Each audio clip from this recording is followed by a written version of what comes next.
ಹಾ ಬರ್ಬೇಕು ಕಣಮ್ಮ. ಈಗ ಚೆನ್ನಾಗಿದೆ ಕಣಮ್ಮ ಆಸ್ಪತ್ರೆ. ಹಾ ಮತ್ತೆ ಇದೆಲ್ಲ ಪದೇ ಪದೇ ಚೇಂಜ್ ಮಾಡಿದ್ರೆ ನಾನು ಓಡಾಡಕ್ಕೆ ಗೊತ್ತಾಗುತ್ತೆ ಅಂಕಲ್. ಏನ್ ಮಾಡ್ತೀರಿ, ಒಂದ್ 2-3 ಟೆಸ್ಟ್ಗಳು ಆಗ್ಲೇಬೇಕಾಗಿತ್ತು ಅಂಕಲ್. ಹೌದಮ್ಮ, ಹೌದಾ ಮಾಡ್ಲೇಬೇಕಾಗಿತ್ತು ಅಂಕಲ್.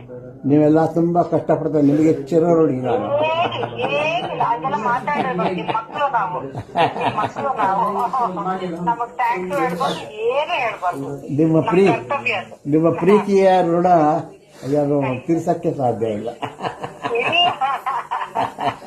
ನೀವು ಅಷ್ಟು ಪ್ರೀತಿಯಿಂದ ಮಾತಾಡ್ತಿದ್ರಲ್ಲ, ಅಷ್ಟೇ ಸಾಕು. ಇನ್ನೇನು ಬೇಕಾಗಿಲ್ಲ. ಆಯ್ತು ಕಂದ, ಆಯ್ತು ಕಂದಮ್ಮ. ಇನ್ನೇನು ಬೇಕಾಗಿಲ್ಲ. ಆರಾಮ್ಸ ರೆಸ್ಟ್ ತಗೊಳ್ಳಿ ಅಂಕಲ್. ನೀವು ಆರಾಮ್ಸ ರೆಸ್ಟ್ ತಗೊಳ್ಳಿ. ನಾನು ಮಾತಾಡ್ಬೇಕು ಮಗಳ ಜೊತೆ, ನಾನು ಮಾತಾಡ್ತೀನಿ. ಇಲ್ಲೇ ನೀವು